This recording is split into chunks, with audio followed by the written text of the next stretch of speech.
नमस्कार दोस्तों, मैं ऋषि सोनी। आप देख रहे हैं हमारे YouTube चैनल दैनिक समाचार उत्तर प्रदेश। उत्तर प्रदेश से जुड़ी 10 सबसे महत्वपूर्ण एवं बड़ी खबरें इसी चैनल पर।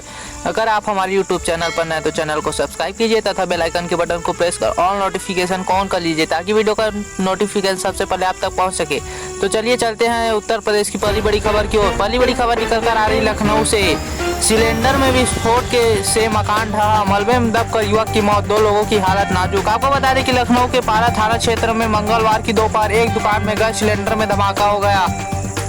धमाका इतना तेज था कि मकान क्षतिग्रस्त हो गया और मलबे में दबकर एक युवक की मौत हो गई, जबकि दुकान मालिक गंभीर रूप से घायल है। उसे अस्पताल में भर्ती कराया गया है। मौके पर एनडीआरएफ व एसडीआरएफ रेस्क्यू में जुटी है। मकान के मलबे को हटाया जा रहा है।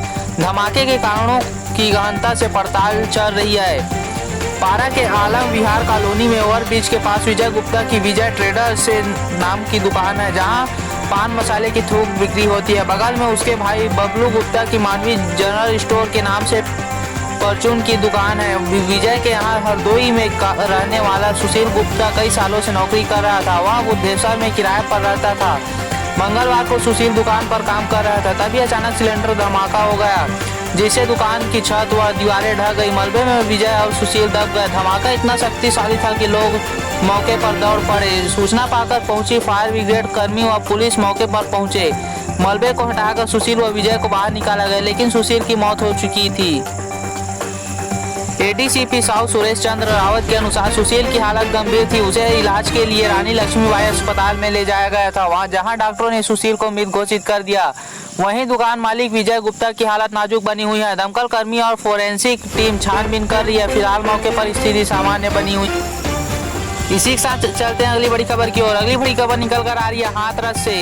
रेप पीड़ित के परिवार के 5 सदस्यों ने 23 पुलिस वालों की सुरक्षा के बीच आज काटी बाजरे की फसल। आपको बता दें कि हाथरस के पीड़ित परिवार ने सुप्रीम कोर्ट के फैसले पर संतोष जाहिर किया है। मृतका के भाई ने कहा कि सुप्रीम कोर्ट का फैसला अच्छा है, निगरानी और जांच कोई भी करे, हमें तो बस न्याय चाहिए। हम अपनी सुरक्षा व्यवस्था को लेकर भी संतुष्ट हैं। पुलिस हमारी पूरी सुरक्षा कर रही है। जिस वक्त सुप्रीम कोर्ट हाथरस केस में जांच और निगरानी को लेकर अपना फैसला सुना, उस वक्त पीड़ित के परिवार के 5 सदस्यों खेत में थे। आज पीड़ित परिवार ने 5 बीघा जमीन पर लगी बाजरे की फसल काटी है। इस दौरान 20 सिपाही, 2 दरोगा, 1 इंस्पेक्टर सुरक्षा में लगे थे। परिवार को कई साल पहले 5 बीघा जमीन आवंटित हुई थी। वर्तमान में उस खेत में बाजरे की फसल लगी थी, जो अब पक चुकी है, लेकिन बेटी के साथ हुई वारदात के बाद से परिवार कोई सदस्य फसल को काटने की हिम्मत नहीं जुटा पाया। मंगलवार को परिवार ने फसल काटने का निर्णय लिया। यहाँ बाद सुरक्षा में लगी फोर्स को भी अवगत कराया। इसके बाद थाना चंदपा प्रभारी लक्ष्मण सिंह अपनी पुलिस टीम व पीएसी के साथ खेत पर सुरक्षा को लेकर मुस्तैद रहे। परिवार ने फसल की कटाई की। इसी के साथ अगली बड़ी खबर निकल कर आ रही है वाराणसी से। बर्थडे पार्टी के दौरान चली गोली, भोजपुरी गायक व अभिनेता गोलू राजा के दाहिने हाथ में लगी गोली, बीएचयू में भर्ती। आपको बता दें कि उत्तर प्रदेश के बलिया जिला का एक बार फिर सुर्खियों में है। कुछ दिन पहले हुए गोलीकांड के बाद एक बार फिर बर्थडे पार्टी के दौरान फायरिंग का मामला सामने आया है। जिले के गढ़वाल थाना क्षेत्र के महाकरपुर गांव में बर्थडे पार्टी के जश्न में जमकर फायरिंग हुई। इसी दौरान चली एक गोली मंच पर कार्यक्रम प्रस्तुत कर रहे भोजपुरी लोक गायक व अभिनेता गोलू राजा के दाहिने हाथ में लग गई। लोग उन्हें लेकर इलाज के लिए पहले मऊ फिर बक्सर चले गए, लेकिन बाद उन्हें इलाज के लिए बीएचयू भेज दिया गया। हालांकि गोलू को खतरे से बाहर बताया जा रहा है। घटना के बाद मौके पर अफरा तफरी मच गई। फिलहाल कोई मुकदमा दर्ज नहीं हुआ है। बताया जा रहा है कि गांव में भाजपा के एक नेता के बेटे का जन्मदिन था। खाने पीने के दौर के साथ रंगारंग सांस्कृतिक कार्यक्रम भी शुरू हुआ। इसमें लोक गायक गोलू राजा व गायिका निशा उपाध्याय गीत प्रस्तुत कर रहे थे। इसी दौरान ताबड़तोड़ फायरिंग शुरू हो गई। एक गोली गायक गोलू राजा के बाँह में लगी। वे मंच से कूदकर नीचे भागे। मौके पर अफरा तफरी मच गई। अन्य कलाकार सुरक्षित बच गए। इस बाबत गढ़वाल थाना अध्यक्ष अनिल चंद तिवारी ने बताया कि जन्मदिन पर आयोजित कार्यक्रम में हुई फायरिंग के किसी गायक को गोली लगने की सूचना है। गायक से संपर्क करने का प्रयास किया, लेकिन संपर्क नहीं हो पाया है। जांच की जा रही है। दोषी पर कड़ी कार्रवाई होगी।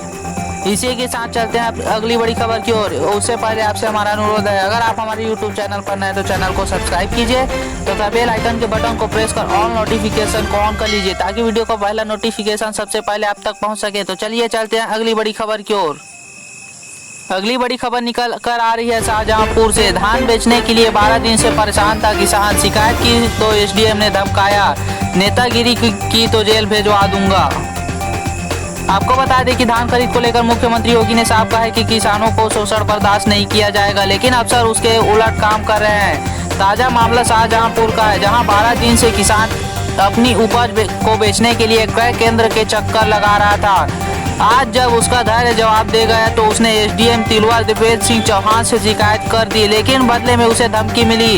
एसडीएम ने कहा कि तुम शक्ल से ही बदमाश लग रहे हो, ज्यादा नेतागिरी की तो जेल भिजवा दूंगा।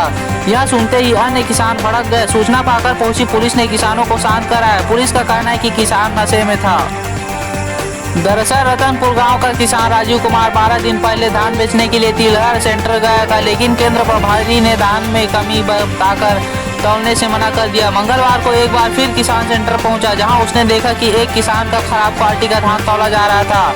इस पर उसने एसडीएम तिलवार दिव्येश सिंह चौहान से शिकायत की। उसका अच्छा धान है, उसके बाद भी तौल करने से इनकार कर दिया गया। दूसरे किसान का धान खराब है, फिर भी उसके धान की तौल कर दी गई।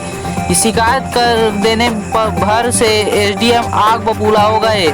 उसके बाद उन्होंने किसान को जेल भेजने की धमकी तक दे डाली। सोशल मीडिया पर घटनाक्रम का वीडियो वायरल हो रहा है। इसी के साथ चलते हैं अगली बड़ी खबर की ओर। अगली बड़ी खबर निकल कर आ रही है लखनऊ से। केंद्रीय मंत्री हरदीप पुरी समेत भाजपा के 8 प्रत्याशियों ने किया नामांकन। प्रकाश बजाज ने निर्दलीय पर्चा भरा।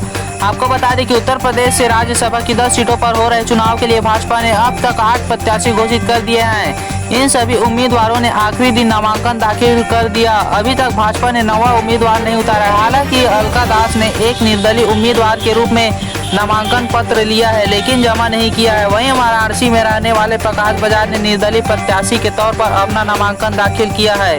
केंद्रीय शहरी विकास राज्य मंत्री हरदीप पुरी, राष्ट्रीय महासचिव अरुण सिंह और नीरज शेखर को भाजपा दूसरी बार यूपी से राज्यसभा भेजेगी।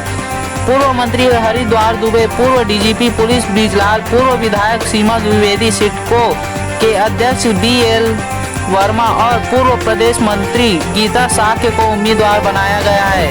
भाजपा के 8 उम्मीदवारों में 2 ब्राह्मण, 2 ठाकुर, 2 पिछड़ा, 1 SC और 1 सिख है। सभी उम्मीदवारों ने नामांकन दाखिल कर दिया है। नामांकन के दौरान प्रदेश के मुख्यमंत्री योगी आदित्यनाथ, भाजपा के प्रदेश अध्यक्ष स्वतंत्र देव सिंह, प्रदेश सरकार की मंत्री व भाजपा के वरिष्ठ नेता व कार्यकर्ता मौजूद रहे। तो आज के लिए बस इतना ही। मिलते हैं अगले वीडियो के साथ। अगर आप हमारे YouTube चैनल पर नए तो चैनल को सब्सक्राइब कीजिए तथा बेल आइकन के बटन को प्रेस कर ऑल नोटिफिकेशन को ऑन कर लीजिए।